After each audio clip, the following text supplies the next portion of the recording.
to Podium, the number one Olympics podcast in the world, coming to you once again for a newscast, weekly newscast. We are getting very close to those little things called the Olympic Games in a little country called Italy in just a few weeks. I'm going to say weeks because it is weeks, even though it's still months. But anyway, we're here to talk about those things called the Olympics because I think they're good, and also think he's good. He's Colin Hilding because he's back on another one of these. Hello, Colin. Welcome back. Oh, thank you. It's almost like it's been about a week since I've been here. Yeah, basically. You and I have interacted more in the last 2 weeks than we have all year, which is weird. I don't know if I like more that. or less, yeah. Yeah, you know. It's almost like we have 3 podcasts again, but we don't. Oh, don't bring back those days. Yes. And I will say, I've got some feedback during the week from Patrick, one of our fellow helpers. He said, the last newscast was great with Colin. So I don't know if that just means it's only good with you on it, or it's usually shit because you're not on it and I'm shit and just you're good. I don't know. So he didn't give his thoughts on Katy Perry and Justin Trudeau. He didn't actually. I was a bit disappointed in that, Patrick. He's on the next one, so maybe that can be the first question. Katy Perry, Justin Trudeau, what do you think? Which former president paired up with which Canadian pop star can we have competing? That's what we need. Like, I don't know, Barack Obama hooking up with Britney Spears. Oh, no, she's American, isn't she? Avril Lavigne. Avril Lavigne. Katie Lang. Well, I can see a graceful routine there. Barack Obama and Katie Lang, there's an error in there somewhere. I don't get they would be compatible. Oh, that's right, because Barack's married. And so is Katie. Katie Lang's married, isn't she? She was with that I'm sure she is. It's legal, right? Yes, Colin, it's 2025. It's been legal for a while. Particularly in your country, you were one of the first. Anyway, we're not here to talk about laws and things. We're here to talk about the Olympics. Oh, man. And now in Off the Podium spin-off episode on law, featuring 2 guys who know a lot about it. A bit's happened in the couple of weeks that we last spoke, and we're going to talk about it, funnily enough. The Olympic torch, the flame, the relay for Milano Cortina has started. It was very quick fire, this news about it in the last couple of weeks since we've had a newscast, because not only did it start, they announced the relay, where the route was. Now, I thought this had been announced, but it hadn't. So the Italians are like, hey, we better work out where it's going to go, yeah? So a week before, they're like, yep, this is where it's going to go. Going to go across Italy. I can tell you 1,200 kilometers it's going to go across Italy, 300 municipalities, 60 cities, and a number of UNESCO sites. That's important to point out.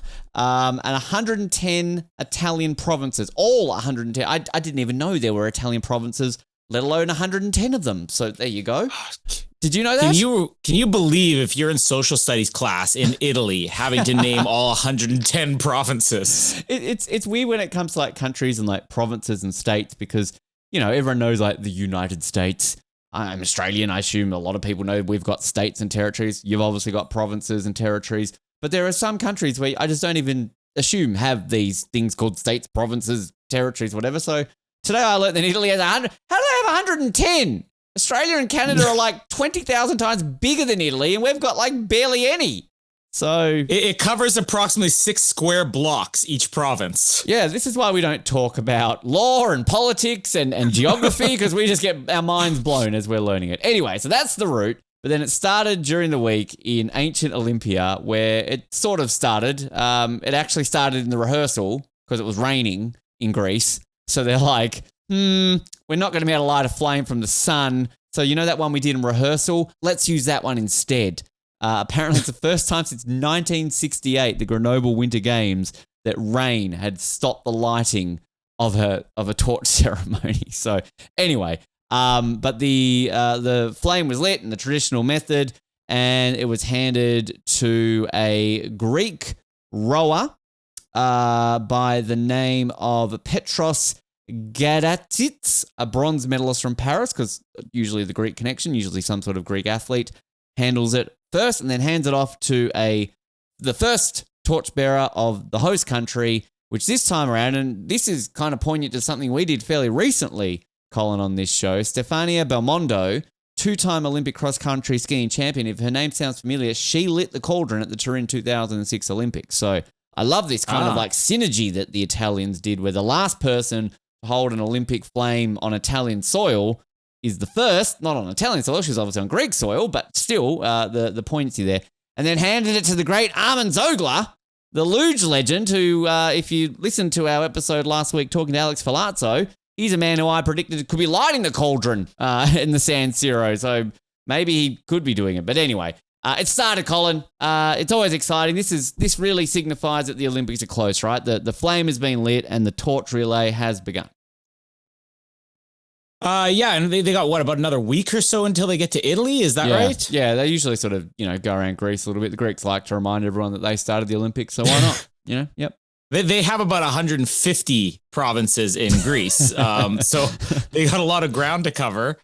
I think that is kind of cool that they have Stefania doing the torch relay again. You got to wonder if she's just been holding on to this thing for the last 19 years. You're gonna get the call eventually. Don't worry, we'll get the Olympics. The blunt from Italy. Remember the blunt that we had from Turin? Yep. Yeah. I'm trying to think now about like all the people who have okay, so what? Wayne Gretzky has been holding on to his now for about 15 years. He's just waiting for the next torch relay. Yep. Yeah. I mean, it's exciting because I feel like the torch relay. This is that last thing where you're like, okay, now we're on the road. You always get these countdowns. Okay, there's 100 and something days. There's 80 something days, and then when the torch relay is going on, you're like, oh, this is happening, and that excitement starts to kick in. I'm sure we'll see nothing of it until we actually see the montage during the opening ceremonies. Look at all the people. We are going to have a brief clip of all 110 provinces across Italy. And that's the opening ceremonies. There's your 4 hours. Here's the torch relay. I want them to bring back what they did in Vancouver of that person going like, we're only 2 hours away from the flame entering the stadium. Hey! Or somebody in the stadium right now announcing they have not touched down in the whatever province. And 10 minutes later, they're now in this province. It's like bingo, Italian bingo. Hey, we've reached the pasta one. Yay! I really don't know any provinces of it. I'm sorry, Italy. Province? Is that what we're talking about? I don't know. I'm sure there's a province in Italy where pasta started. They didn't just wake up one day and was like, hey, pasta everywhere. Like, I'm sure there was one province in Italy. You Google that shit for me right now, Colin. You find out where pasta started. And if we find out it wasn't started in Italy and they've stolen it, well, then, who knows? Wait. Here we go. Okay. Breaking news. Pasta as we know it today originated in Italy. Oh, it did? Wow, okay. Good to know. Can we get more specific than this? I don't know. Come on, we need to find that out. There's Italians throwing their pasta at their speakers right now going, everyone knows this. If you're listening, watch the video on YouTube because I can use my hands like an Italian the way I speak on that. While Colin's looking that up, one thing to note, special moment, Kirsty Coventry. This is, of course, her first torch ceremony as a president that she's overseen. She got pretty emotional during this. She started a speech and then she basically started like choking up immediately, and the crowd like went crazy for it. Yeah, she's crying. We didn't see that from that unemotional buck fella. That's what we're waiting for. As soon as somebody breaks down in tears, it doesn't matter what the context is. It's just like, yes, woo, she's crying. Finally, some emotion in the Olympics. So good to see Kirsty up there giving her first sort of, she's ticking off all these boxes, isn't she? The first time as president doing these and moving forward. I just realized this weird thing to be, bring it all about me because all these episodes are all about me. I was at the closing ceremony in Paris. I was at T-Bark's last ever Olympic ceremony, and I will be at Kaykov's first ever Olympic ceremony. So, subtle brag. There you go. Just wanted to point that out. You are the bridge between two eras. Ben Waterworth. I am the official bridge of the IOC. You're welcome. Hold on. Wait. You also I look are like the a bridge between. Yeah. That's a bridge, right? You want to see my impression of a bridge? There you go, audio listeners. You're missing out on some classic comedy right now. Impersonations. This is my impersonation of a bridge. Sydney Harbour Bridge? No, that's more the Golden Gate Bridge, isn't it? It's got points. Golden Gate? Hold on. Do your best Roger Moore when you do Golden Gate. The Brooklyn Bridge. That one in America that crashed and killed all those people. No, I shouldn't say that. That's a bit mean. Minneapolis one. Anyway, did you find out where pasta's from, Colin? I did. It's from the region that is now known as Tuscany. This is actually the most exciting part of it, because if you really want to get that taste for what does pasta feel like. You know what I always think about is the combination of wheat flour and the juice of crushed lettuce. Oh, Thema said the juice of crushed Italian tears or something like that. We gotta applaud if there's tears. Yeah, all right. Yes, tears and bridges. Go. Well, good to know. When I'm in Italy, I will be sure to work out what province Italy is in. Just no, buy Italy, some Milan wheat is in. flour and buy some wheat flour, crush some lettuce. You're like, oh, just like the ancestors. I'm a completionist, so I like to tick lists off. Now that I know there's 110 provinces in Italy, right, and I'm going to be like in Milan and then going up in the mountains, you know, to get all my other events, I'm going to be like, oh, fuck, I've only been to 23. I've got 97 to go, or 87 to go, mass spend. I was thinking, we were mentioning, which people haven't heard yet, about your poutine expedition across Canada before. Mm-hmm. This is going to be your pasta expedition, but you know what? I don't think you can afford 110 pastas, but if you just buy lettuce in all 110 provinces, you can make the ultimate ancient pasta. And at least I wouldn't be putting on weight because it's like no calories. There you go. Right? So there you go. Just water and some type of fiber. I'm going to do a couple of poos every now and then. I can't be a bridge all the time if I'm not doing a poo. Bridge. Speaking of poo, someone's in the poo. Penny Alexiak's in the poo because she's not allowed to swim, Colin, for a couple of years because she's we're not allowed to put you in the water anymore. There's people around Canada, the Canadian, the Mounties are going around Canada looking at Penny. Get out of the water, Penny. No. She's in all seriousness, she has been banned from competitive swimming for 2 years because essentially she didn't tell the International Doping Federation where she was. We talked about this, I think, a little bit last year, or this year. Was it this year? It is this year. God, we're not quite over 2025 yet, Ben. Essentially, she withdrew from the World Championships earlier this year over the fact that she hadn't reported her whereabouts. And she did this deliberately because she knew that this could eventually happen and could cause a problem, and she didn't want to affect her teammates because essentially this ban is backtracked until around about the time she didn't tell them where she was, making that any event that she's competed in since then moot. So say she had gone to the World Champs and won a medal and was in a relay, for example, Canada would have been disqualified. So it's a convoluted. Should have had to posted that in the mail. Exactly. Send it back. Spoiler alert for an episode coming up soon. But it's a complicated situation because it sounds pretty bad. Because all the headlines, and particularly here in Australia, are Canada's most decorated female Olympian banned for 2 years. And the implication is, of course, well, if the International Doping Federation, or WADA, I should say, the World Anti-Doping Code, World Anti-Doping Agency, have banned her, then that doesn't look good. But to clarify, she hasn't been banned for an illegal. She hasn't taken drugs. She hasn't done anything wrong except for not telling them where she is. So it's complicated, Colin. How big is this in Canada, this news right now? Oh, it's huge. This has been basically like the only story you're seeing on any type of like sports sites or, sports social media here. But I remember a couple months ago when this came out and it seemed like, oh, this will just blow over because it was literally just she didn't say where she was going to be, which as I was digging more into this, apparently this isn't something that like every athlete has to do. This is something where you almost get red flagged, and not red flagged because I'm like, oh, we suspect they took drugs. We saw a suspicious post on social media. But the most elite athletes often get flagged for, we're going to have this whereabouts policy for the next couple of years for you, or athletes who are coming back from injury, or athletes who have taken a extended leave of absence, things that Penny Alexiak checks all those boxes of. Elite athlete, has had injuries she's come back from, and has taken these hiatus. For I think a lot of people, they assumed she wasn't even going to be back after Paris, that was going to be her last games. But then all of a sudden, I'm going to work towards the 2028 games still.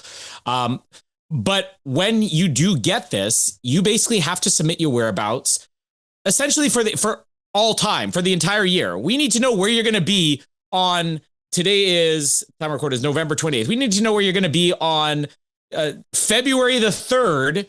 And the idea is that if somebody is just working your regular 9-to-5 job, that you say, okay, from Monday to Friday, all of these dates, I will be in this office.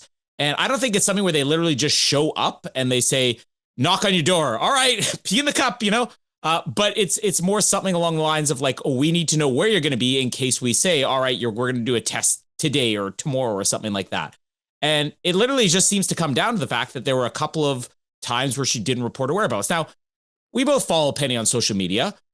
How is she going to know which beach she's going to be taking a picture in a bikini on? She doesn't know that, She's globetrotting. It's very hard to nail these things down. Yes. But I think even she admitted, she's like, yeah, it was kind of, not going to say a clerical error, but like an oversight, Yeah. I didn't realize I would have to report, these specific dates, or I thought that it maybe was something like, I thought that I was just supposed to say, I'll be around this area. And they're like, no, we need an exact address or something like that. It is crazy that this rule even exists because everybody just assumes after you compete, you're taken to a room, you pee in a cup, it's handed off to somebody, and then, a year later they come back with the results or whatever. Yeah. But no, it's extremely specific for these athletes, which I'm glad they have that. But unfortunately for her, and I do think the one good thing is that she's literally just taking this saying, I haven't done anything wrong, but, I'm willing to accept the consequences, partly because she knows this will be done by the time, the next Olympics come up. And that's the key fact. It's 2027 that she's banned until. So if she decides to continue on for what would be her fourth Olympics, then she's completely eligible as long as she's, training. She doesn't, stop posting the bikini pics because she's off of Macca's every 3 weeks, getting a couple of Big Mac or things like that. But yeah, and I remember when she posted, because I'm pretty sure she was the one who actually admitted this before it even went to the media from memory a couple of months ago. So she was very much on the front foot with this to sort of explain it. Can I just comment, how smart is that as an athlete? Because we know the way the world is going to receive news like this. Nobody's going to read the story. They're going to see the headline and be like, oh, I knew it. Exactly. And she's high as a kite back in Rio, all those beach pictures, clearly she's stoned off her tits. But no, it's I think that's the important thing, that she's always sort of been very open with it. And as you say, like, it's sort of quick for people to judge this level, but no one at any point has suggested that she's taken drugs or she's, avoided a check-in because she's a bit dodged or something along those lines. No, that is definitely not in question. So yeah, it's just a quirk of the system that athletes have to adhere to when it comes to high-level performance. You can't obviously have on your schedule Thursday 3:00 drug test, because I'm sure Thursday 3:05 p.m. once you're pissed in a cup, you're gonna get on the smack, and the Russians will be loving the shit. Yes, 3:05. Oh, bring me the steroids, Dmitry. There's a reason why it's random. So yeah, but obviously, I'm just excited that we can, now that we kind of know about this, we can ask our next elite athlete or ask Penny when she comes back on the show, like, how insane is it that you have to submit the schedule? Yeah, that's a good point, actually. But yeah, we obviously will keep an eye on it. And she's never announced her retirement. So, like, it's not like she's now going to go like, well, fuck it, I'm just going to retire now. It seems to me that this would mean that she is intending to go on till 2028, because why would you go through this process and have the ban? And I believe at the time of recording this, she actually hasn't commented on the ban, if I'm not mistaken. So, but yeah, it's to me that reading between the lines, given that there has been a bit of radio silence around her post Paris, that she's at least keeping her options open. Obviously she'll miss the World Championships. She won't be at the Commonwealth Games next year. There are a couple of the big events that no doubt she will miss, of course, while this ban is on. I think, if people are hopeful that, Penny's still going to have the ability to win another medal, become the all-time medal winner in Canada. She's equal, because did Andre DeGrasse equal her, right? Or did he eclipse her? They're tied now. Yeah. Okay. So 7 each. So she wants to go for that 8th and become the all-time most decorated Canadian Olympian. I don't think this affects it that much, because when you look in between Rio and Tokyo, and then Tokyo and Paris, she's not somebody who says, I'm going to be competing every single year at all events. She'll disappear for 2 years and then just come back. So this may have already been in her plans. I have a couple of beaches I want to hit up between now and 2027. So it doesn't bother me too much. It's not like, I don't think it's going to affect her training and her schedule that much. I highly recommend people follow her on Instagram, because it is a nice Instagram to follow. I will leave it at that. Lot of beaches, not a lot of bridges, though. No. Penny, come back on the show and be a bridge. And can I just point out, actually, this is actually a solid question I should be asking. Does it mean Cherry's banned for 2 years? Because he was born from Penny. So, you know. Oh. Yeah. But you know what? He always tells us his whereabouts. He's on the shelf. Mine's not visible, but he's on both of our shelves all the time. So we did ask Cherry at the beginning of the year. And we said, where are you going to be on November the 28th? And he says, I'm going to be sitting right here on the shelf. And let's be honest, he's high as a kite. He's chilling with Izzy. Wouldn't you be high chilling next to Izzy? He's off his face. God, bloody druggo. He's Russian. He's a Russian chair. What can we say? Utah 2034. It's not Salt Lake City 2034. It's Utah 2034. The 2034 Olympics have rebranded themselves as Utah 2034, released not an official logo, we've been told, a placeholder logo. And this is obviously styling towards celebrating the entire state of Utah rather than just emphasizing Salt Lake City. And it's obviously caused a bit of debate around the word mark and how they've used it. The one thing I want to point out, I'm actually kind of glad they've done this because I've never mentioned it on the show and I keep meaning to it. Their Instagram prior to this change, I think it was SLCUT 2034. Now, if you read that really quickly, it says Slut 2034. So every single time I would look at my Instagram and I'd see Slut 2034. I'm like, I don't really follow these accounts on this Instagram account. That's my private one I use. I'm like, what is going on here? But they've officially changed themselves to Utah 2034. I personally don't mind this word mark. It's kind of fitting into this more recent trend of let's not actually create a logo, let's just do some font. I mean, we're seeing it with Milano Cortina with the 2.6. Obviously, LA has 4,000 different logos, and we haven't seen any from the French Alps or Brisbane yet. But this is sort of like a unique word mark that fits something different. It's almost like a jigsaw puzzle, I want to say. But it's received some mixed reactions. I don't know what your take on it. And what's your viewpoint on just it being called I don't mind it. I like Utah 2034. I think that's a very unique way of branding these Olympics. Yeah, I think especially to be able to differentiate it between 2002 Salt Lake City. I mean, if the Olympics ever go back to Vancouver, I don't mind them just calling it, British Columbia 20 whatever. But the logo is the one that I have a bit of an issue with, just because it really hurts my eyes trying to work. You can tell what it is when you first glance at it. You look at it, okay, it says Utah 2034, and then you stare at it, and it's almost like I'm doing it right now, and I can feel my eyes going cross-eyed because of how like weird the font is. But I never noticed the Salt Lake, Utah, the 34. I'm surprised no one else ever did. Like, it's kind of one of those ones. It's like that infamous, what was it? The hashtag Susan Boyle album party, which they used. It was like Susan album party, which basically read like Sue's anal bum party or something like that. It's one of these things that if you've got a fucked mind like me, apparently. AB, okay. Yeah. They're abbreviated. Google that. But no, it's just literally every time my mind doesn't connect the dots the way yours does. Because it was literally like SLCUT 2034. I think that was their Instagram handle. And it just, the way you read it, this is Slut 2034. I'm like, what? What am I looking at here? But anyway, sorry, I digress.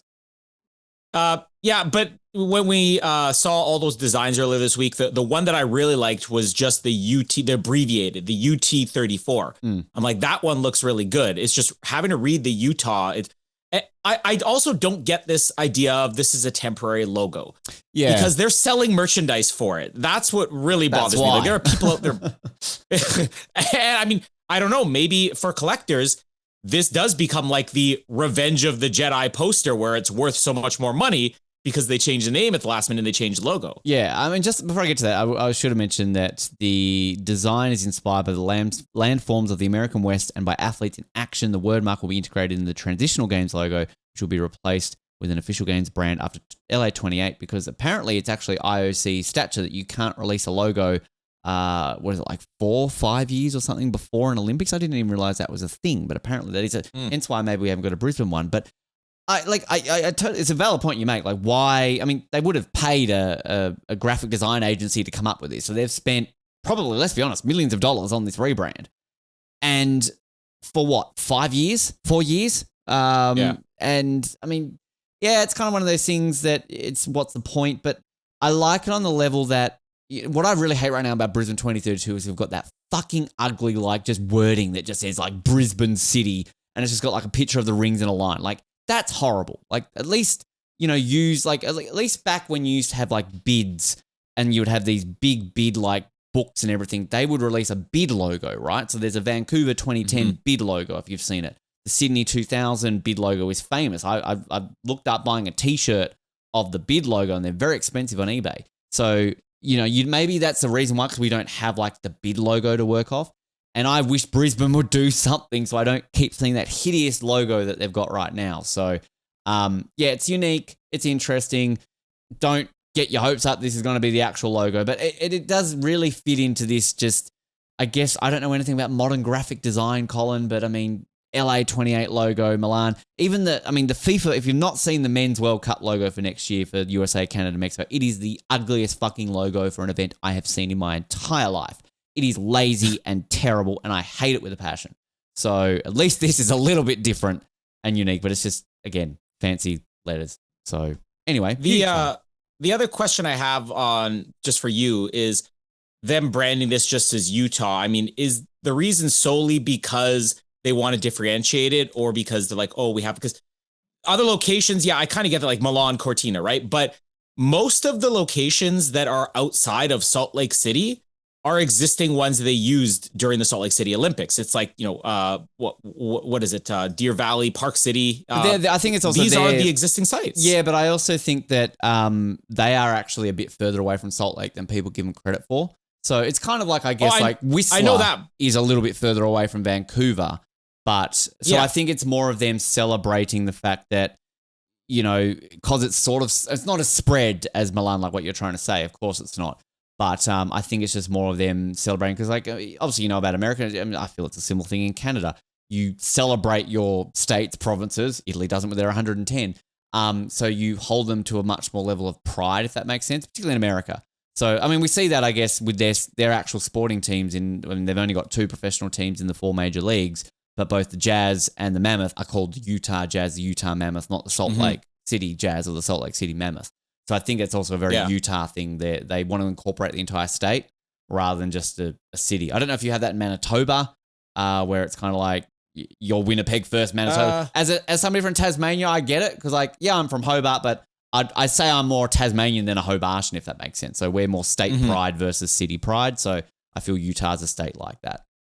I was just saying, like, yeah, I get like Park City and everything. It's not there, but because these areas outside of Salt Lake City are the same venues for the most part that the Salt Lake City Olympics were in, that's what makes it a little bit weird. But you mentioned like NHL teams, like with the Arizona Coyotes now, which literally comes down to the fact that they haven't played in Phoenix in many years. And like, we're not going to call ourselves Phoenix and we're not in Phoenix anymore. Yeah. But it's not something that bothers me. I don't mind that you have that because also for tourism reasons, I mean, having an Olympics in a city, there are people who go back to the city. There are people who want to visit Calgary to this day because of the Olympics and stuff like that. And if you have these other cities and you're basically creating tourism for your entire province. I mean, we talk about the bids back during the early days of Vancouver bid. The original one was it was going to be Vancouver/Whistler. We would have been one of those first ones to have the slash, and they just dropped the Whistler from it.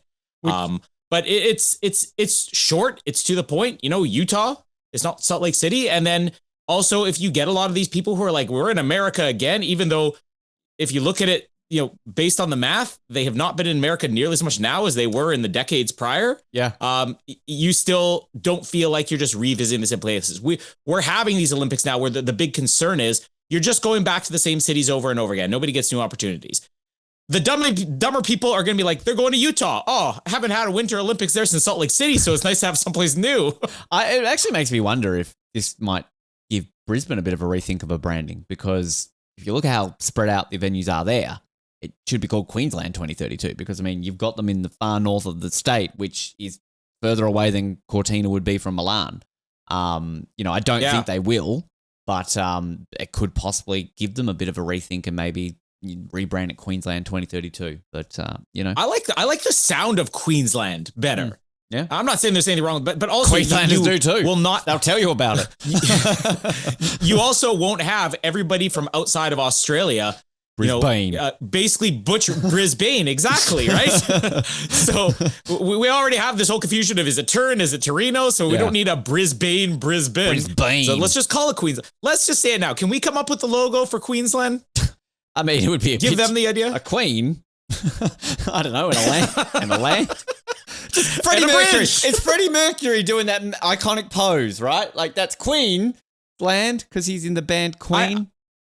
I have in line. I want to ask this before I forget. There's one of these pages on Facebook I follow. It's like, competition voting. This one they're doing right now is greatest band of the 80s. And they literally put up in the first round Midnight Oil versus In Excess. Who do we vote for? In Excess. Of course, yes. Yeah. And they're winning by a landslide. Just wanted to double check. I mean, I would also, from an international standpoint, I only discovered recently that Midnight Oil was even known outside of Australia. Don't get me wrong, Midnight Oil have some bangers, great band, but as I've explained to you before, Peter Garrett went off the rails a little bit. I mean, I guess so did Michael Hutchence. He kind of killed himself. But but I'm not making light of what he did. It was a tragedy. But he died masturbating, Ben. I mean, it was a tragedy. Whatever. The point is... Was it? Yeah, erotic asphyxiation. He went out happy. Look that up, Colin.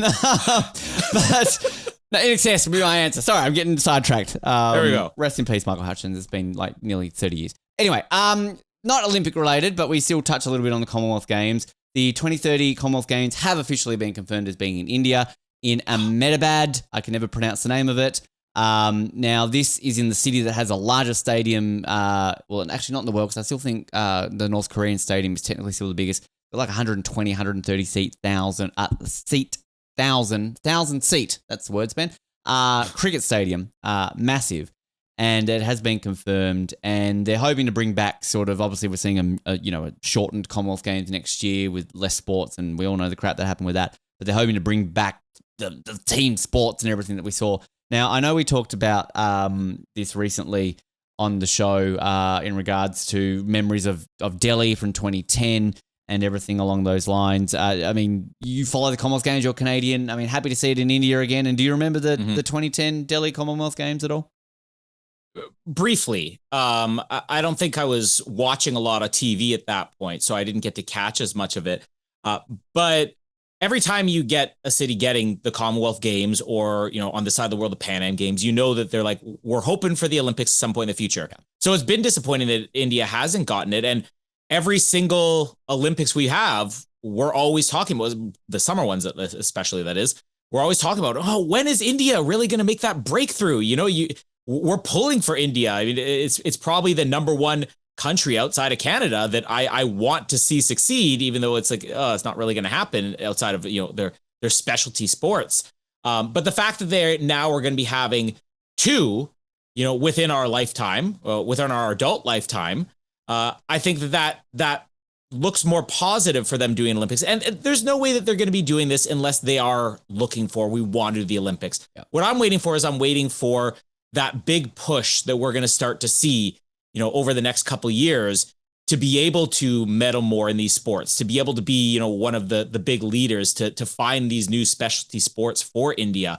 I have many friends from India. I'm actually curious to see how much it would cost to go there, because it could just be because I know so many people who come from India and they go home all the time. I'm like, it can't be that expensive to go there.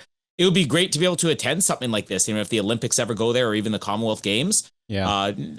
I have some connections. I could stay in somebody's living room. I don't know.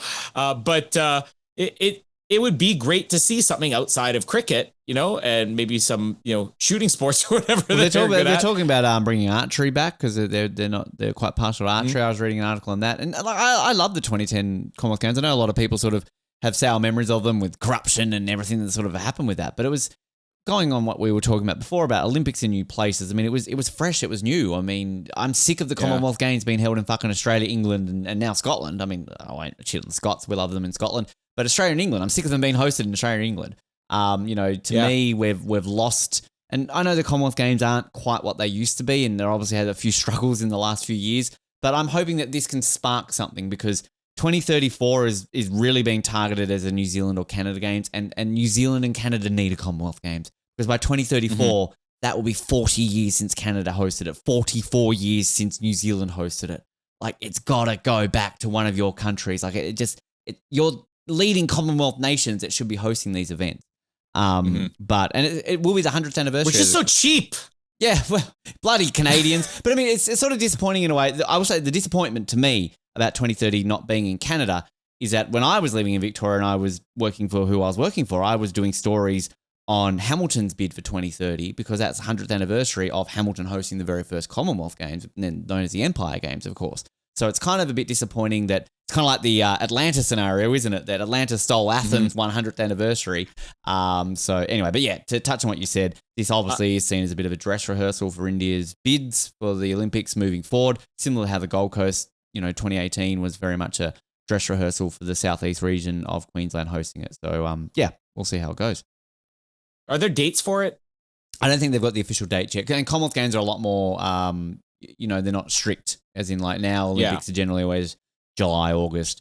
Because, I know when the Gold Coast Commonwealth Games were like in March and April, weren't they? Next year we're in July, August, I believe, for Glasgow. So, for all our Americans listening right now, you've just zoned out because you've heard the word Commonwealth Games. But I'm going to bring you back in right now because we're going to go to a country you've actually heard of, Jamaica.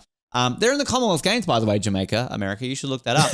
Not in bobsledding. Not in bobsledding, but history was made during the week after nearly 40 years after going to the Olympics in bobsleigh in Calgary. They won their very first ever international gold medal at the NORAM Cup in Canada too, by the way. So they made their debut in Canada and now they're going on and winning gold medals.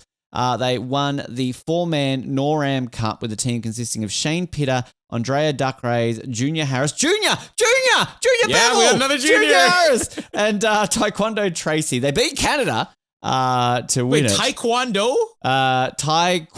Taekwondo Tracy is his name. What a name! Great. You got Pitter. That's the Jamaican version of Taekwondo. Andrea Junior and Taekwondo. That's a boy band. That's a.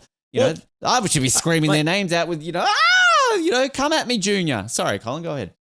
I didn't spend a lot of time when the story came out, like reading all the names and everything. But one of the first things I did, I looked through the names. I'm like, I know they're making Cool Runnings 2. Could these be our character name? Are they going to rewrite the script now? That was what my first thought was, because they want to make this cool. And obviously the first Cool Runnings, it's not really based on the real story. I mean, loosely, they got a couple of shots in there from the actual crash and all that.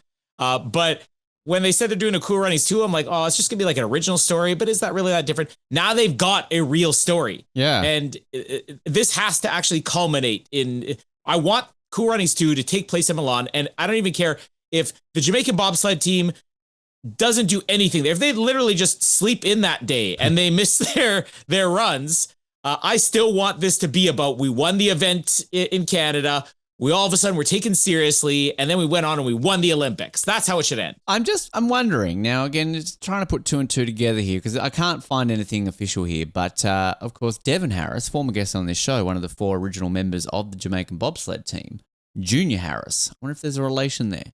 Is that his son? Is that like a distant relative?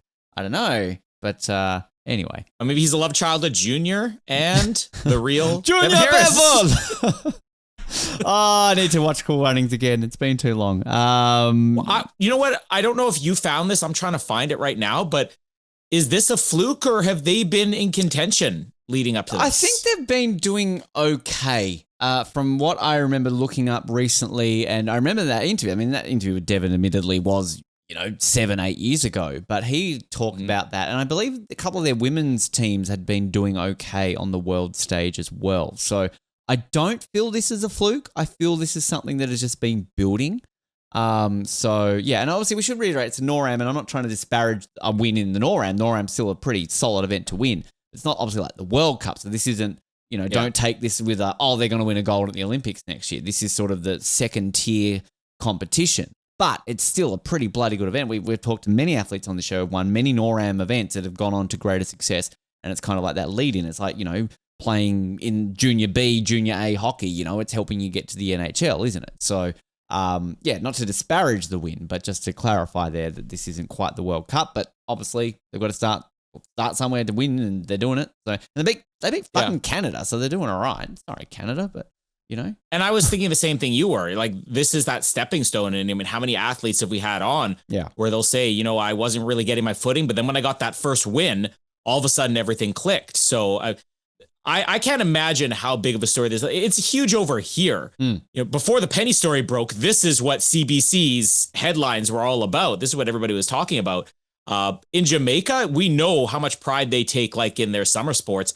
Now it's not just, we're that, you know, interesting anecdote and that famous movie, and everybody associates bobsled with us, even though we always show up, you know, we qualify. We're never quite in the game. Now we're in the game. They must be completely losing it in Jamaica. You can really tell that the Canadian teams aren't doing well in the NHL recently if all your big sporting stories are about bobsleigh and swimming. Well, in fairness, there are a lot of stories about this Canadian team is now bottom of their conference. They're bottom of their division. Why are you not talking about the Raptors? They've won like 9 in a row and no one expected them to be good this season. And now they're second in the East. Come on, talk about the Raptors, Canada. It's a timing thing. You have NBA coinciding at the start of NHL. And the Blue Jays choked, and then so come on. Well, but that's the thing. You're coming off of right the end of, and I can tell you, as big of a deal as it was when the Raptors won, the Blue Jays making the finals, this country was ready to actually shut down for the day. That's what I've I always found in Canada it was that insane. I always found that no matter where you were in Canada, you'd find Blue Jays stuff. No matter, obviously, not well away from Toronto, you would always find Blue Jays stuff. I only ever saw Toronto Raptors merchandise after they won the championship. Even when I would visit before they won the championship, I would struggle to find a Raptors, you know, hat, shirt anywhere outside of Toronto. So, yeah, I always got that vibe of that, even though, the Raptors win was obviously massive. A majority of that was bandwagoners who got in the second round after the Leafs got eliminated. They didn't realize how well they were going. So I proudly, subtle brag, once again, not a bandwagoner, lifetime fan with that. Just an update. Lifetime savant? Lifetime savant. You are anything but a savant. I meant Simon LeBomp from Duran Duran. He's a bridge. Just a quick update, actually, before we get to our Team OTP. Who won the Grey Cup, Colin? Come on. Both our Canadian fans are desperate to know because no one paid attention to the Grey Cup, did they? Except in one province. I think Saskatchewan won, but I'm going to tell you a story. It's a sad story, but it'll be very entertaining for the listeners. And you haven't heard this yet. You do know that a couple of weeks ago, my oldest son, Casper, he was said on the show before, he's autistic. He's also, flight risk. He is an escape artist. Kind of scary. He got out of the house first thing in the morning and was gone for an hour. So we're at the cottage that we have, the organization that actually gives us support for all 3 kids. They have a cottage. We're at the cottage during the Grey Cup. We are across the river from the stadium. We can see the fireworks. We can hear Machine Gun Kelly during the halftime show and stuff like that. At one point, the kids are running back and forth while the Grey Cup is on. They're playing. And all of a sudden, as you're used to, we're like, okay, it's been a minute. I don't see all 3 kids. We're looking for Casper. We don't see him. We find one of the doors is open where we had blocked it off. He had climbed underneath tables and chairs that were blocking this off and got out. Wow. Now, luckily, when we got there 2 days earlier, I couldn't sleep because I had a nightmare that he got out. And I'm like, I got to go buy a new GPS watch because his old GPS watch stopped working. I literally ran out the next day, bought a new GPS watch. We had a GPS watch on him.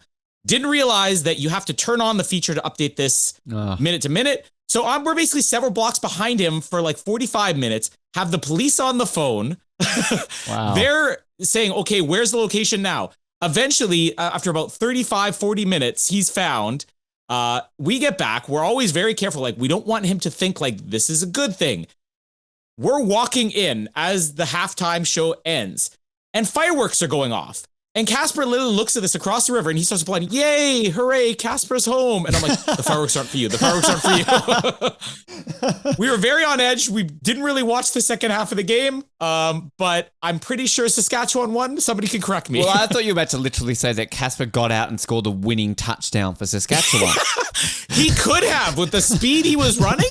He is now a provincial hero walking down the streets of Regina getting free stuff all the time. All that stuff that Regina's famous for, they're giving you free stuff. But it's called Regina. Sorry. But yeah, I didn't really watch the second half. No one in Canada did. Don't worry, you're not the only one. That nobody they gave up does. After Machine Gun Kelly and his fireworks. They or Casper did. had his fireworks. Team OTP results, fireworks there.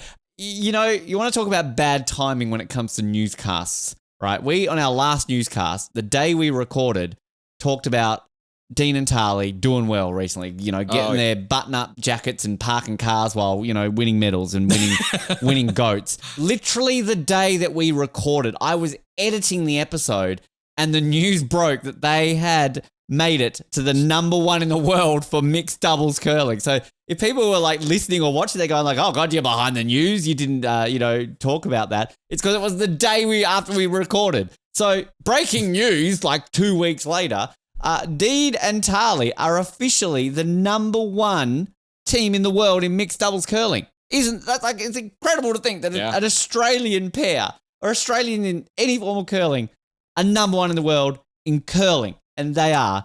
I'm looking at the world rankings here right now. Not only are they #1, they're fucking like shitting it in at #1. To point it out, I don't know how point scoring works in curling, but I'm assuming a 52-point advantage over #2 is a big fucking deal. Because then if you look at the gap between the second and third ranked team, it's only like 3 points. Actually, that's less than that, but it's like 1 point. I can't even look at math properly.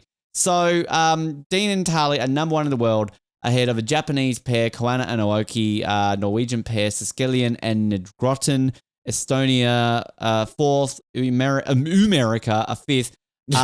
Canada, pick your game up. You're only #9.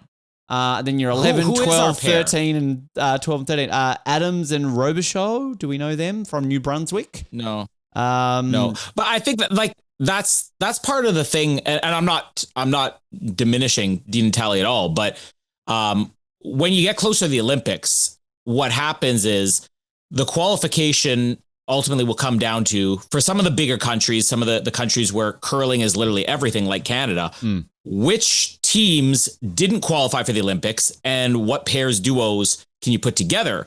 Because I actually finished reading Jennifer Jones, who's probably Canada's most famous curler. And also I want to say maybe one of our most famous curlers of all time, and CBC commentator Colin Jones passed away this past week. So gonna give a RIP to Colin Jones, legend here in Canada. Huge story as well. But yeah, Jennifer Jones talked a lot about the mixed doubles in her book because she played with her husband. But what happens is if she made the Olympics on her team and her husband didn't, now he's got to look for a new mixed double pair to actually go with. So you don't have a lot of the All-Stars. This isn't diminishing them at all. What I think is great about this is that when we talked about them during the why am I blanking on the name? Beijing Games. Those little things that happened a few years ago in China. What were they called? But it was so exciting because you're like, Australia actually made it. And then they didn't win for the entire Olympics until they won their final game against their coach, Canada, their own coach. Greatest winner achievement ever. I'm like, and I told them this in person. I'm like, I said, that was a movie to me. That is like, this is one of the great stories of all time. Yeah. You strike out again and again and again, and all of a sudden you beat the top team and you're beating your coach and stuff like that. But now we've got the sequel. Yeah. They're top in the world. This is like the difference between Rocky. I know you haven't watched the Rocky movies, but the whole premise of the first Rocky movie is that the champion of the world just needs a last minute fill-in opponent. So he comes up with a gimmick where he wants to pick some nobody local fighter. So the first Rocky movie, he's not a good fighter, Rocky Balboa. He is a guy who's like, oh, I'm the underdog. I'm a gimmick. But then he ends up, kind of shocking people and having a good performance. Like this show. Then all of a sudden you flash forward Rocky. Exactly. You flash forward Rocky 2. Now all of a sudden, I want to be one of the best in the world. Dean and Tali are now at Rocky 2 stage. So by the time we get to 2030, Dean and Tali are going to be taking on Mr. T in Rocky 3, and then eventually taking on the Russians in Rocky 4, or Dean and Tali 4. And let's not get to Rocky 5 or Dean and Tully 5, but they're progressing through the Rocky series as we speak. It's insane. Not bad for a couple of valets, are they? Like doing all right, just parking cars, topping the tables there. I do love on the world rankings though that essentially you've got Gil Hewitt, Australia, Koana Aoki, Japan. Then every American and Canadian pair is based on their state, not their country. So all the Canadian pairs, you got New Brunswick, Ontario. I don't know where the first Manitoba pair, I can see here the first Manitoba pair is in 29th. A lot. That's a lot. I don't even know. But so many Canadian flags on this list, but none are number one because Dean and Talia. Yeah. I mean, come on. And again, asterisks on that. Don't give them an asterisk. They're number one. The top Canadian teams will not really start competing or qualifying for a bit. Just talk them up, Colin. You just said they were Rocky 1, 2, I don't know. I was tuning out Rocky and Bullwinkle, whatever. Now you're going, yeah, but the Canadians haven't tried yet. Leave them alone. Give them their moment. Well, no, I don't think it matters with the Canadians because they beat the Canadians. Yeah. That's the thing. They beat the Canadians last time. Screw you and your stupid little rock-throwing sport in your ice and we're good. We're Canadian at curling. Straight, give us it. We're number one. If you were number one in cricket, I wouldn't disparage it. So give us number one in curling. And you know, I said this during the Beijing Games. I'm like, typically I will get behind, certain athletes from other countries, but never ahead of the Canadians. One of the only times ever where I'm like, I'm going to root for somebody over the Canadians was Dean and Tully. And I wasn't saying I was rooting for them. I really hope that they take down their coach. I really hope they take down John needs to be taken down a notch here. But going into Milano Cortina, it doesn't matter what the Canadian pair is they're up against. I'm rooting for Dean and Tully. I told them that in person. I'm like, you guys were like number one coming out of those Olympics. And it is the great success story. And I think the other differences, and I remember talking about this as well, they'll curl in their own like men's teams and women's teams and stuff like that. Like you don't really hear about it, but I was asking like, oh yeah, we have our own things, but like they really focus on their pairs. That is their number one priority. And for a lot of these other top curling nations, they don't have that ability. So you end up having it come down to, who is going to qualify and who isn't going to qualify? And do we have enough time to really get on the same page and get up to speed? They are Dean and Tully are one unit. And that's why you'll see certain countries like or even Japan's had a lot of success on their individual teams recently, but it's sort of like the beginning of Australian curling. And what I want to see is I want to see this expand and let's see the men's and women's teams really get inspired with this. Let's see this next wave of Australian curlers coming. Well, we do know that, as I've said before, our women's team are in with a shot. We are in the Olympic qualifying event, which is in a couple of weeks' time in Kelowna, of course. And we know that Dean and Tali still aren't there at the Olympics. So they may be the number one in the world, but that doesn't guarantee them a slot. They have been competing and they're on the circuit again. They finished second during the week at the Ali Jenkins mixed doubles event in the great city of Ali Jenkins. I don't know where that is, but go team. I also want to give a shout out to whoever does their photography because they have like the best on ice shots of any team out there. The Ali Jenkins mixed doubles memorial took place in Martinsville Curling Club in Martinsville, Saskatchewan, Canada. There you go. And when I saw that, I'm like, I could have made a day trip out of it. Martinsville 2040. Can we have the Olympics there? The autumn Olympics that we talked about last time? But no, we're obviously as we get closer and closer to that event, I'm getting nervy for them. But I feel it in me waters, to quote a great Australian show, that they're going to do well there. Speaking of this is why we did this segment, Ben. They're Team OTP members. We're just going over random results. Another good friend of the show, Bree Walker. She's kicked off the season in perfect style. She got a bronze in the World Cup debut of the season, and it just happened to also be at the Olympic track. This is the first run that all the sliding athletes have had at the new track. And in the monobob, Bree laid down a marker, got a third in that. Colin, you're excited for something? I was going to say, an interview people have yet to hear. We asked about like the luge, bobsled, skeleton tracks, and about the fact that there was a question mark on it. Is it going to be ready? And so this is a big deal that they're finally able to run this. On the flip side of that, not a Team OTP member, or I'm sure we have somebody in there. Have you heard about the issues with the ice hockey rink that? Basically, they've now put a dilemma on. You have to have this ready for, some trial events what was it? We did in about 2 newscasts ago talk about the fact that they were struggling and that they might not have a test event there. So I haven't actually seen any news since we last updated that. So they're obviously not doing well. I think it was I don't remember, maybe it was the International Ice Hockey Federation or something like that said 100% this has to be done. I love they actually made the statement as we are giving them a ultimatum saying it needs to be done by this. What this, I think the ramifications could be, it's not like they're going to say, oh, we're not going to have hockey, right? They're not going to a lot of tickets to it. That's the one I want to see. Come on.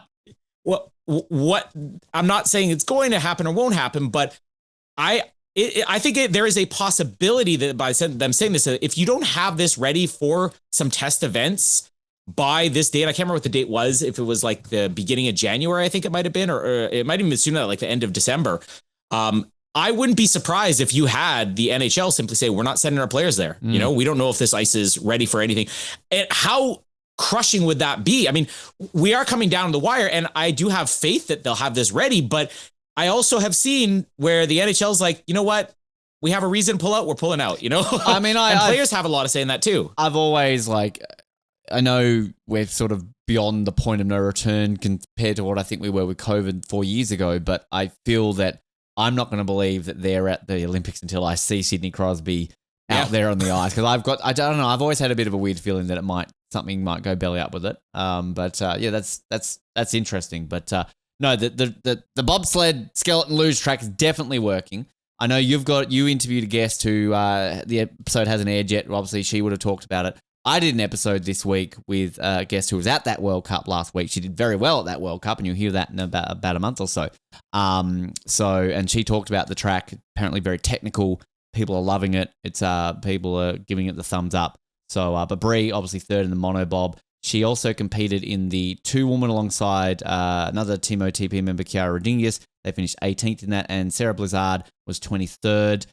She was partnered with Desi Johnson. Ash wasn't in that one. I'm not too sure why. But there's that. And I also mentioned Nick Timmings in the skeleton was 28th in that event as well. Again, apologies to all of our other Team OTP members we haven't gotten to. The winter ones are ramping up, obviously, now because a lot of the seasons are beginning. The one that I feel is going to be interesting, I've sort of put a big caveat on our next newscast that, yes, these are weekly. And yes, we obviously want these to be pretty up to date in terms of the news. We are recording this 3 days before we release it, so things could happen over the weekend. But our next newscast, I'm saying this now before I forget, is kind of going to be recorded a week in advance just because I will be traveling for my day job. And in between that period, if I'm not mistaken, the Skimo World Cup begins. And this is that big event where essentially either USA or Canada will qualify. So we may be delayed in another week to update people on what's happening with that. We've got some guests coming on in a couple of weeks, both American and Canadian, talking about that. So keep an eye on sort of how things go with that, because essentially it comes down to one race, and it's either USA or Canada. They're going to Milano Cortina in Skimo. Not playing any clips this week, and we're not going to do that moving forward, because also not only are we having weekly newscasts, we're dropping 2 episodes a week, 2 interviews a week now from this point on to Milan, at least minimum. And as we get closer, we'll be dropping to daily episodes. It's obviously getting quite busy for us on the show. So this week, speaking of Skimo, it's funnily enough, Ben, it's kind of like you're doing that deliberately. You have 2 Skimo athletes, and funnily enough, one is American. Cameron Smith is on the show this Wednesday. Not the famous Australian golfer or the famous Australian rugby player. And Brian Leachy, Australian Skimo athlete as well. So double Skimo athletes dropping this week. Both great chats. So Brian Leachy? Leachy. Oh, and see, I was going to say not one of the most famous hockey players of all time, Brian Leach. No, Leachy. Got an E. Look at these Skimo athletes always stealing famous players' names from other sports. I know, right? Just bastards. Bastards, I tell you. Bastards. You're not bastards. You're great. I mean, you could be. Your parents might not have been married when you were born. I don't know. I don't know your family history. But anyway, that is this week. Tune in. Great episodes, as we always do. Except for that one last time with me on it, because I didn't get praised by Patrick. Anyway, last time we were on this show, Colin, and we did our sports preview, you were the last minute substitute. You were the figure skating guy because Hallie wasn't available, right? But this time, this is the sport that you've said, Ben, I'm doing this one. And it is The man's on my shirt. Freestyle skiing. Freestyle skiing. No, It's Dale. The new sport of Dale. The new sport of Dale Begg-Smith.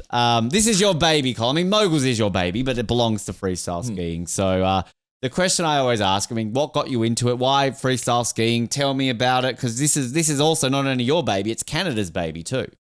Mm-hmm. Yeah, I mean, it's what we lead in with a narrower margin every single year. So I'm hoping for a good year this year so we can keep our lead. It's,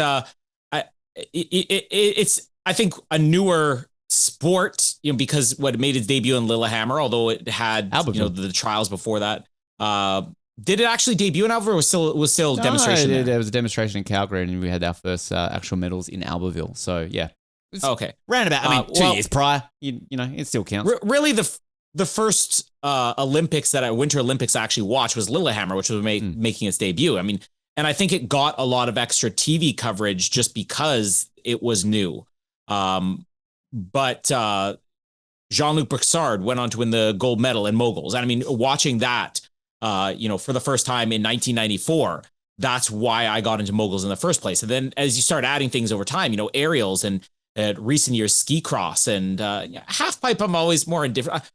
A lot of, I think, the attention to this comes from the X Games, which I think I've asked you this before, but I don't think it's as big of a deal outside of North America. Yeah, I mean, we don't, honestly, it's one of these things you don't hear a lot about until, like if Scotty James wins a gold or somebody like that, yeah, it'll get a bit of coverage. But no, it's not something that I feel ever gets a lot of attention in this country. No, you're right. Yeah. Like over here, it was huge. Like growing up in the 90s, I mean, if the X Games was on, you're like, oh, I'm 100% watching the X Games. You would tune out of the NHL because the X Games is on. And seeing sports there where it's like, it's cool, it's exciting, it's flashier, and then you get it on the Olympics and like, oh, somehow this actually fits. And I always feel like these X Games sports shouldn't work in the Olympics, but somehow they do. Slopestyle, I think, is the one that surprised me the most, because when they added slopestyle, I'm like, it seems more X Games like to me. It doesn't seem like Olympic sport. And I maybe it's because Canada's, done well in slopestyle.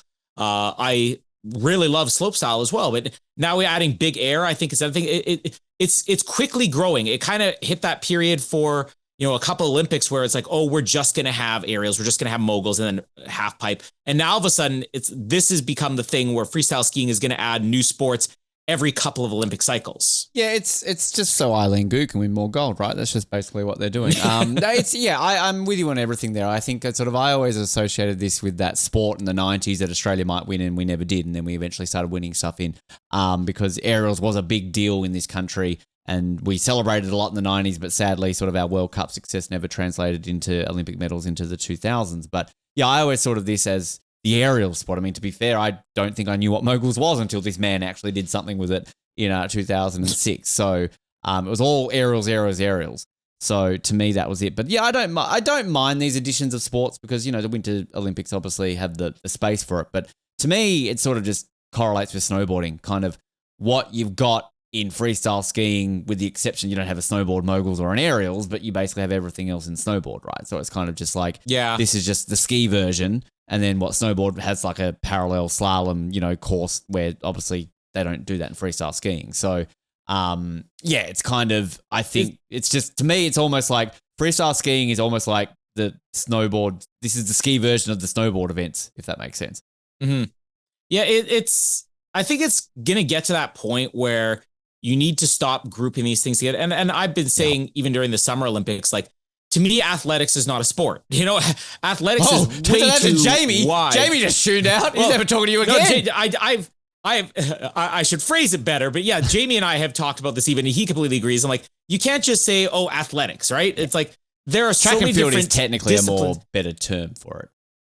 Yeah, but even track and field, and like, how do you group together even something like the pole vault with something like steeplechase? Like they're so different, but I feel like this is becoming even more blurred because of that combination of, you got the snowboard half pipe, you got the ski half pipe, you got the snowboard slope style, the ski slope style, big air for both now. Moguls and aerials is what separates it. I feel like they really should just say, we're going to have the freestyle events that are snowboard, or let's say these are snowboard and ski events. And then you have something else for aerials and moguls, and get a little bit more separation, because they are two completely two completely similar things. But then you have this difference of, but you've also got like the downhill part of the snowboard, and downhill snowboard and downhill skiing, are those grouped together? Well, there's no downhill snowboarding. That's not an event, so I don't know where you got that from. Well, there was once upon a time. That was this parallel slalom. They've never had downhill snowboard in the Olympics. No, well, it's downhill still. Yeah, but it's not called the downhill. I get what you're saying. I do, but I also don't necessarily agree, because I think, to me, it's more of, you need a blanket umbrella to combine things. So, for example, in your example, then you could argue that, well, there's 100 meters in swimming, there's 100 meters in sprinting. What's the difference? Well, when you're running, when you're swimming. That's part of my issue. That's part of my issue is sprinting. Why do they just not call sprinting? No. I get what you mean with that. Like, don't get me wrong, because then that also then comes into the argument of, well, swimming is technically aquatics. If you technically look at the sports list for the Olympics, the sport's actually aquatic. Swimming's actually underneath the aquatics banner. It's where it gets complicated, where, when we had Jamie on this show and we did we did speed skating, he thought we were talking about both short track and speed skating. No, they're actually different sports. It's kind of like cycling is the sport, but then you've got mountain biking, you've got BMX, you've got track, you've got road, all vastly different. So, I totally get what you're saying. It's about the naming and everything along those lines. But yeah, I think that you need a blanket to, otherwise you would literally be like Connor, when we're like, hey, Connor, what sport do you want to preview? I'll do skiing. Okay? 4 different times at the Olympics. So let's just go with all of them. But anyway, we digress. Let's get into some stats and everything, because this is quite a unique table of medals I'm looking at here right now. Let's start with the first question here, and I'm sure you know the answer. Who is the most successful freestyle skiing nation in Olympic history in terms of... I'm living in it. Well, let's just say in terms of gold medals won. But if you went with the Ben Waterworth then you're gonna route, who's number one that way? Not by much. Then you'd go US, I'm guessing. They are. So USA have won 33 in total. Canada have won 12 in gold, but you're only 3 behind. Now, before I get to Australia, because of course I'm going to talk about us, this is our most successful freestyle Winter Olympic sport. Yeah. True or false, Colin? Freestyle skiing is Canada's most successful Winter Olympic sport overall in the history of the Olympics. I would think speed skating would probably be over that. Speed skating is only 3rd, Colin. In terms of gold medals, if you went by total medals, then speed skating is number 1. But there's a very, very obvious one if you think about it. It would be number 1 in terms of gold medals. Well, curling's too new for it to be curling. The other obvious one. Come on, Colin. Hockey? Yes. The 14 gold you won. But that's obviously men and women combined. Not to disparage the men. But still, though, I mean, freestyle skiing, you have the opportunity to win in ski cross, slope style, stuff like that. Hockey, you've got men and women. It's very tight. So, like, if you look at your overall by gold, and ice hockey is on top with 14 gold, freestyle skiing second with 12, and then equal 30 speed skating and short track speed skating. You both won 10 gold in that. If you go by total, then freestyle skiing is only 3rd, because you would have speed skating on top with 42, short track 37, followed by freestyle skiing, then figure skating, and then ice hockey is only 5th when it comes to total medals won. So what's crazy to think about is that all those other sports are ones that decades upon decades of opportunities to win in. Freestyle skiing, 30 years, that's it, Yeah. In Australia's perspective, I mean, we have only ever won 6 Olympic gold medals at the Winter Olympic Games. 4 of them have come in freestyle skiing. 2 in aerials, 2 in moguls. What are the other, just quick pop quiz. Colin, what are the other 2 sports that Australia's won gold medals in? Go on. Should get one of them easily. Snowboard. Yes. Well, the other one would be easier. Pretty famous guy with everyone falling over in front of him to win the gold. Oh, Bradbury. Yeah, short track. There you go. And basically pretty much half of our, we've won 9 in total in freestyle skiing, which is just under half of our total of 19. So this is our most successful Winter Olympic sport. Overall, though, on the medal table, we are 5th. At least in terms of gold medals, we are behind China. China doesn't count. We know all of them are just Eileen winning them. So bugger China, we're 3rd. 4th, sorry. Switzerland a 3rd. USA a 2nd. Norway, Belarus. They're pretty good at aerial skiing, of course, the Belarusians. Although I'm guessing they're not allowed in the Olympics anymore because they're with Russia, aren't they? So I guess yeah, I think they were included in that ban. Yeah, international athletes of Belarus, are they going on there? It's weird seeing New Zealand on a Winter Olympic medal table, but there they are. Gold and a bronze. Oh, bro, we've got some medals. And as we know, the events in freestyle skiing, we have the aerials, you have the big air and slope style, half pipe moguls, and now dual moguls, which is brand new. I think the only debutante event in freestyle skiing next Olympics, and ski cross. Of course, ski. If going back onto your little argument from before, let's take out cross and make that its own sport. That's snowboard and ski, because that doesn't, to me. The cross does not fit freestyle skiing because it's not trick based, it's a race base. That doesn't fit. Exactly. I mean, even moguls is like, okay, there are trick elements to it, but it's not the same as big air or even slope style, right? It's still a judged sport though, whereas cross is not judged. Exactly. So snowboard and ski cross are kind of the weird ones because they are racing sports, but I think the issue is the only other racing sports you really have would be, alpine skiing or speed skating. Cross country and it doesn't fit with either of those. Sport, isn't it? Yeah. Cross country, which biathlon, maybe they got to add some shooting to the ski cross and snowboard cross. but it is interesting because I always forget that ski cross does fit under the freestyle banner. So it's because every other sport is judged.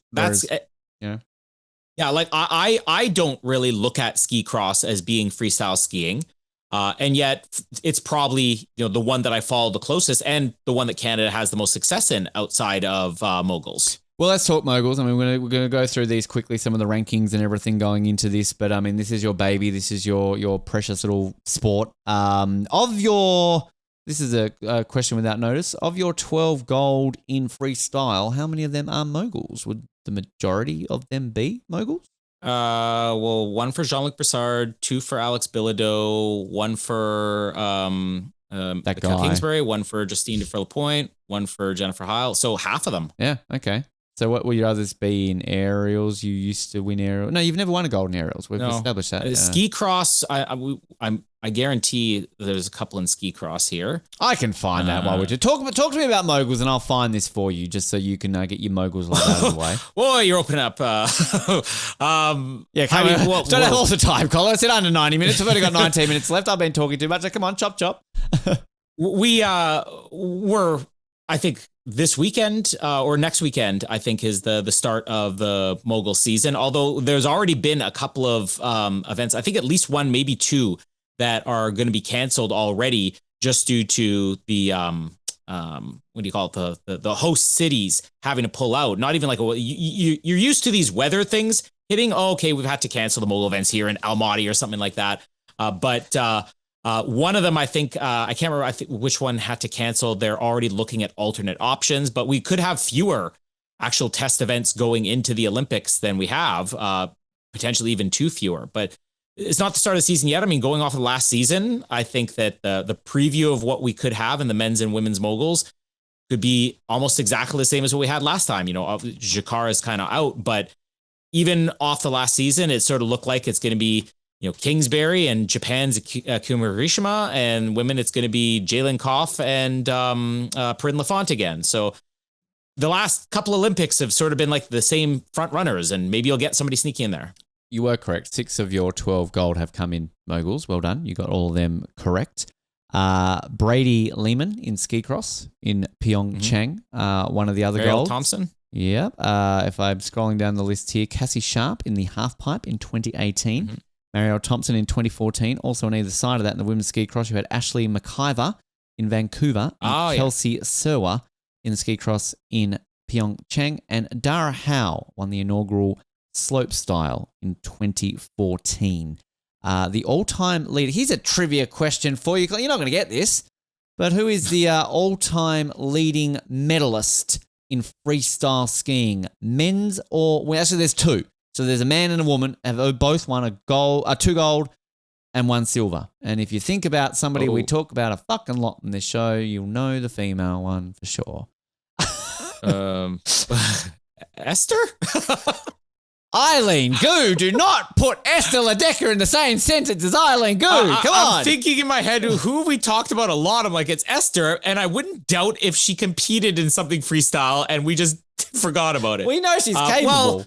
She just doesn't. She wants to give other people a chance. David Wise. I'm not going to. You'll sit here forever. Men's half pipe. 2 gold and a silver. Basically, him and Alex Biller. But Kingsbury has a chance to get on there. Well, because he's equal in total, Kingsbury, but he's just got to get that extra gold there. I do love seeing Dale Begg-Smith on this list. There he is.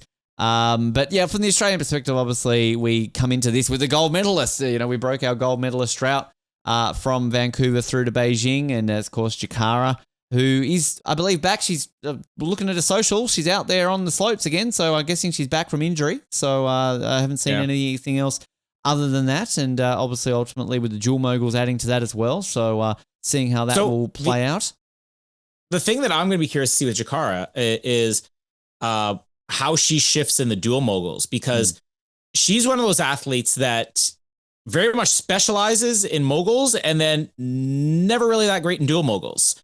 And now that this is an Olympic sport, I'm curious to see how many of these athletes really do put more focus on the other or shift their strategies, their routines. Because you have people like Mikkel Kingsbury or Perrine Lafont who are, it's almost not even a challenge for them, and they can get no sleep and show up hungover, or well, maybe not, and still win gold in both, but not the same for Jakara. What's it going to be like with this Olympic sport now? This has been a World Cup event forever. It's been a World Championship event forever, as long as it's existed almost. But making its debut in the Olympics, I'd be interested to see how many athletes really change and how that's going to affect them. Is their performance in the individual moguls going to be affected by the fact that they're trying to focus more on dual? Because you have to, it's the same routine you're doing, but it's very different when you're against somebody right next to you and it's more of a knockout versus it's just my score versus their score. Well, looking at the moguls, I'm going to base all of these rankings on 2025 just purely on the fact that I know some of the the freestyle events I think have started, but I don't want to dilute that because, one round is going to put somebody at number one and that doesn't really do it. So just based on the World Cup, and we'll start with moguls because I want to get to aerials, obviously. Of our 9 Winter Olympic medals in freestyle skiing, 5 are in aerials, 4 are in moguls. So for Australia, we're team aerials, but, obviously moguls. And who's on my shirt, for God's sake? So, what sport do we talk about this? So in the women's moguls at the end of last season, so you mentioned it, Jalen Koff, number 1, Perrine Lafont, number 2, Maya Schwinghammer. Maya Schwinghammer. What a name. And I've met all three of them. Maya Schwing, I'm on board with that name. And if we go down the list here, so Jakara still ended up 13th, despite missing the majority of it injured. And Team OTP, Charlotte Wilson, of course, coming off the back of a World Cup win. So she's a bit of a dark horse maybe to keep an eye out there. Another Team OTP member, Olivia Ghiaccio from America, 5th in the world. She got a couple of World Cup wins, if I'm not mistaken, last year, did she not? She was on the podium, I think, 5 or 6 times on the podium. Wow, there you go. So looking down there as well. So obviously we've got a lot of fingers in different pies when it comes to that. When it comes to the women's side of things and the men's side of things, well, we know who's number 1. That guy. What's that guy's name? Mikhail Kingsbury. Number 1. But I've got to mention, we don't talk about him a lot, and I often forget he's an Olympic medalist, Matt Graham. Of course, got silver behind Kingsbury in Pyeongchang. He's still plugging along. He was, of course, injured back in Beijing, but still managed to go 5th in the world at the end of last year. And he's getting a bit of press here in Australia. I've noticed a few things going around about Max. I think, they're touting it as his last Olympics. But yeah, we often forget, I think, even in Australia that he's an Olympic medalist. So he's still plugging along there, going great guns. So obviously keep an eye on him. But yeah, Mikhail Kingsbury being number 1 in the world at the end of the year. You said Akaya Hiroshima, number 2. Nick Page. Nick Page and the Bad Seeds, and that was Nick Cave. Ben, number 3 from America. Benjamin Cabot, number 4 from France. I'm not going to give you a clip to edit. People just have to take my word for it. But what's interesting with Nick Page is that when we interviewed Olivia Ghiaccio a couple of years ago, we sort of asked, who do you see as being like the next big thing? And at the time, Nick Page was like, just first time on a World Cup circuit. And she said, you know what? Nick Page has something. Just watch him. And look where he is now. So Olivia Ghiaccio called it. And she call herself? Because she's also in the top 5. So there you go, doing quite well. I just want to send a shout out to another Aussie, Cooper Woods, Dale Begg-Smith, mate. Of course, got the text from him back in Beijing, 16th in the world and that side of things. got to talk aerials. Obviously, we like a bit of aerials in this country. And it's a weird thing to say that we're in a drought for aerials medals in this country. We haven't won a medal in aerials in over a decade since Sochi, when David Morris and Lydia Lassler, of course, won medals in that games. And I don't want to put the Mickey on Laura, because she's just absolutely kicked ass in the World Cup every year. She just can't quite, no pun intended, stick the landing when it comes to the Olympics. She was 5th, if I'm not mistaken, in Beijing. Team OTP's Laura Pill, but number 1 in the world again last year. She's just such a dominant athlete in this sport. It brings me shades of the Kirsty Marshall era and the Jackie Cooper era of the 90s, where they were just so good on the World Cup, dominated, but they just could never quite manage to do it at the Olympics. But I feel it in me waters that this is the year. Laura's going to do it. Danielle Scott, also Team OTP. She's sitting 3rd in the world after last year. Abby Wilcox, also Team OTP, sitting 5th in the world. So we've got 3 Aussies in the top 5 at the end of last year. Only split by 2 Chinese athletes, Mei Ting Chen and Mengtao Zhu. So, yeah, I'm just saying here, Australia, like, it feels weird to say we have a drought in Olympic sport in the Winter Games. But aerials, this is our baby. And we haven't done it. So we're looking there. The number 1 Canadian female aerial skier here I'm seeing is Marielle Tenot. And you're in a bit of a drought for the Canadian women, I know as well, because I think it's 2002, if I'm not mistaken, that you last won an individual medal. And I think that might be men and women too, if I'm not mistaken. Obviously, you got the bronze in the mixed team.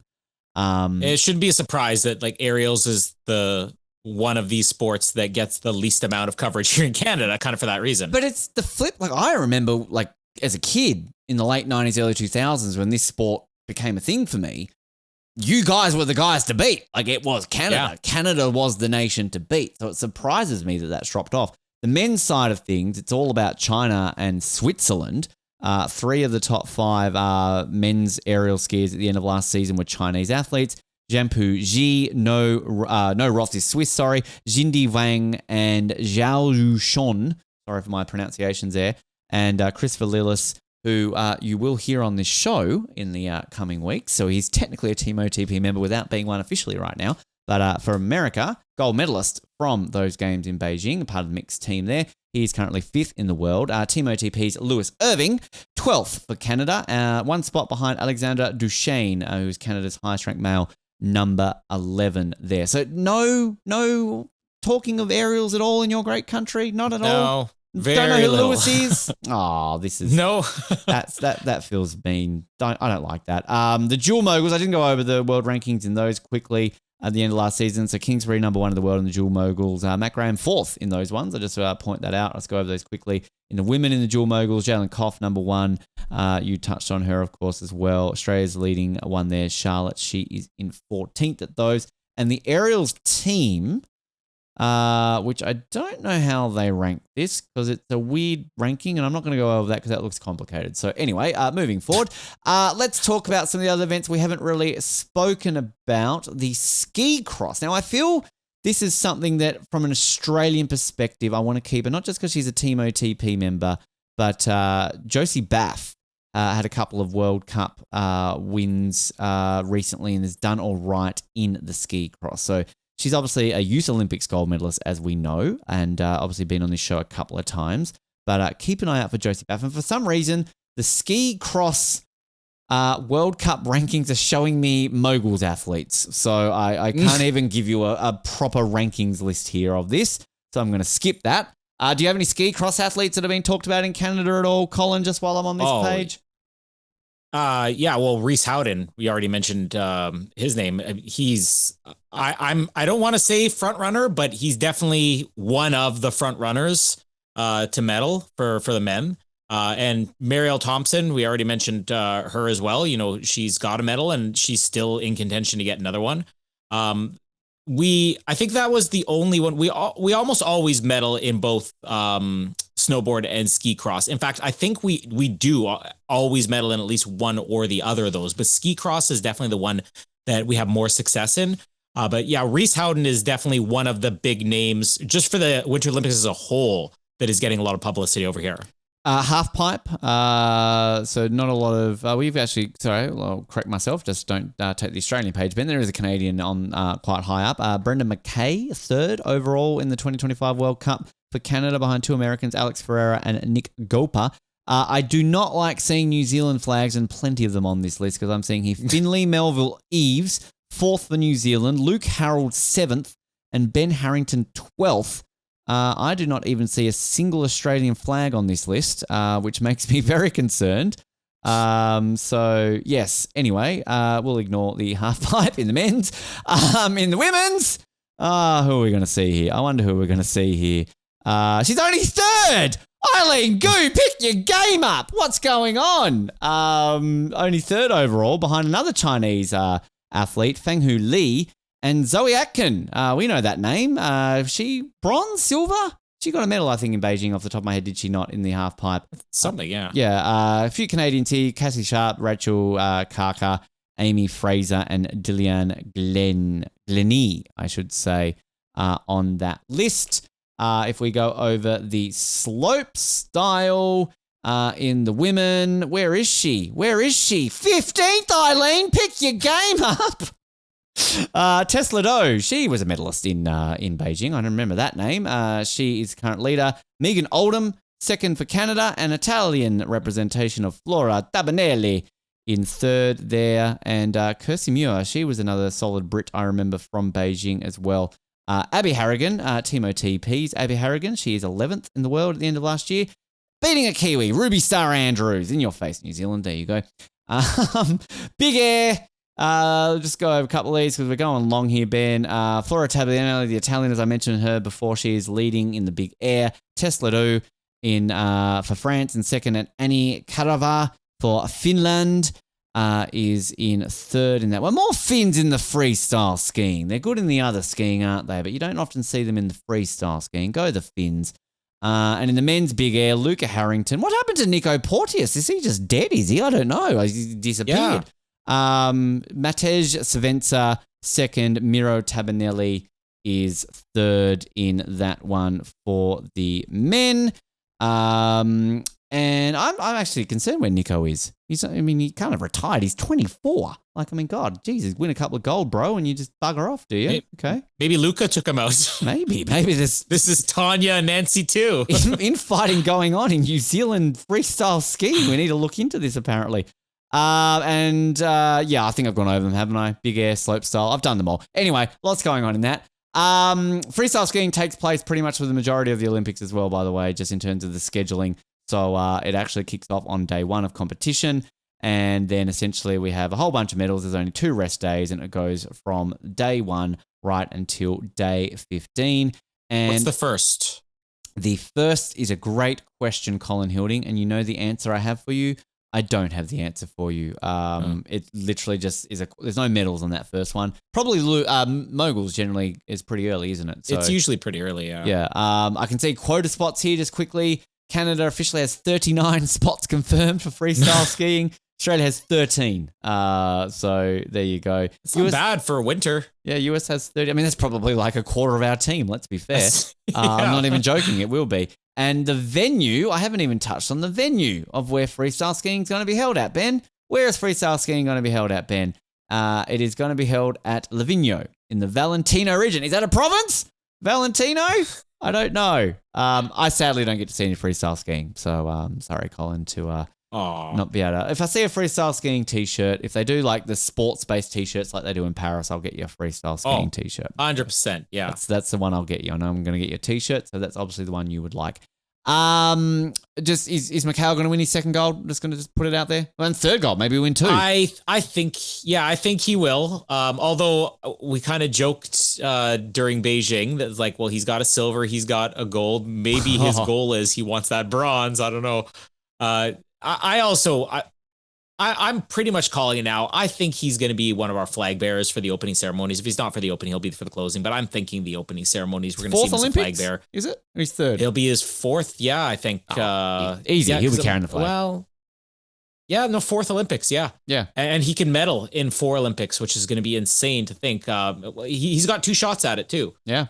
So maybe he'll come away with his 3rd gold by the end of this. And or maybe he'll come away with, another gold, and he will also get a bronze. It's whatever he wants to do. I mean, that's what this man is. It's not about results. I just rock up on the day. What do you want, Mikhail? I want a bronze today. All right.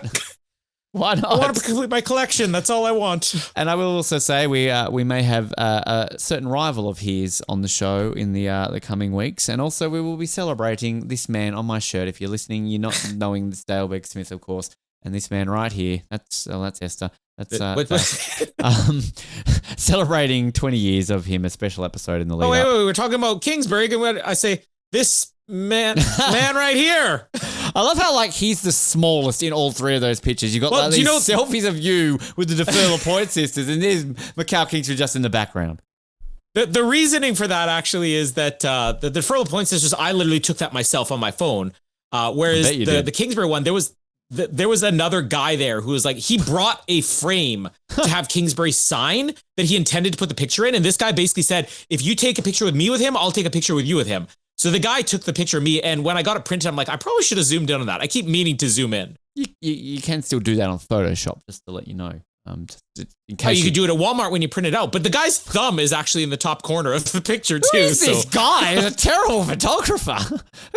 Some local Calgary guy who gets framed, picture frame signed. What year did you meet him? 20 what year? 20 what year? This one been in 2020. Okay, so 2020. Shutdown. Who's still putting their thumbs in a photo? This isn't like a disposable film where oh shit, my thumb was in it. You can see the screen.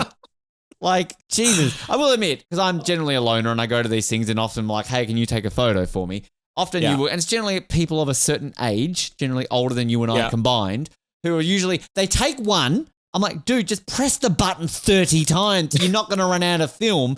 And that one photo that Doris or George has taken has got their thumb in it. So anyway, I film. I will give compliments here, because the picture I have when I met Jalen Koff was taken by Jalen Koff's mom, and Jalen Koff's mom knows how to take a picture. Good on her. There's a song by Fountains of Wayne. Jalen Koff's mom has got it going on. She'll never listen to this, and if she does, she'll be horrified. She probably will if she hears we mention Jalen Koff. She's an obsessive mom. mom. Got a mom going on. Is this like a clip from the episode? If you're watching the Olympics, if anybody's watching Olympics and sees somebody with the giant, those where you'll get the giant face or the giant head of somebody? Yeah. That is Jalen Koff's mom. She travels around with it with a giant Jalen Koff head that has a giant J right above that with an arrow pointing down. She's all I want, and I've waited for so long. Jalen's mom, can't you see? You're just not. No, Jalen Koff, can't you see? You're just not the girl for me. I know I might be wrong, but I'm in love with Jalen Koff's mom.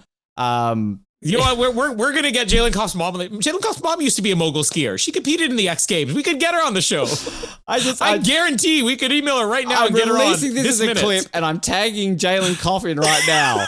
Jalen, come on the show. We'd love to interview you, but we want your mum on the show more than you. Yeah. Come on together with a giant head, and I'll sing to both of you. Yes, we want the Jalen Koff head. Also, we never serenaded the DeFerla Point sisters. This guy was too scared to do that. I'll serenade Jalen Koff and a mum. I don't know what you look like. But I don't judge my singing on what you look like. All right, I'm a bridge. Okay? It's like I'm dabbing. I'm too old to dab, but I'm too young to be a bridge. Please don't. Anyway, 6'7". Let's bring that into it. Anyway, what is seriously, children? Why couldn't you even make it 6'9"? That at least would be funny. Yeah, it makes sense. Well, to us, it makes sense. To me, it makes sense. You don't know what 69 is, Colin Hilding. Don't pretend to be hip with the sexual positions after all these years. Next week on the show, we will have Patrick on. Yay, Patrick. And we're talking about the version of speed skating that Jamie thought we were also going to talk about, short track. So we go from one Olympic winter sport that Australia's won gold medals in to another. We've already done snowboarding, so we're ticking them all off. So short track will be next week.